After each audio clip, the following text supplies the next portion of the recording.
François Asselineau. Je suis désolé, parfois, il arrive à la hauteur, à l'Europe d'être à la hauteur et à nos élus de pas être bons. C'est tellement fréquent d'ailleurs.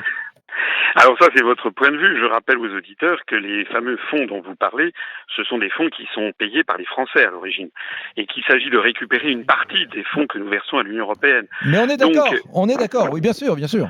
voilà, donc ça veut dire quand même que, si vous voulez, vous avez raison de pointer, il y a des problèmes en France.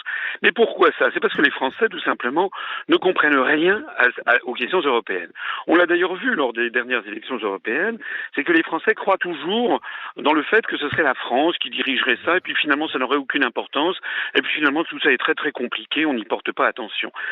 C'est très important ce qui se passe. Vous avez vu ce qui se passe en ce moment, là, ces jours-ci, depuis un jour ou deux, un conflit majeur entre M. Macron et Mme Merkel.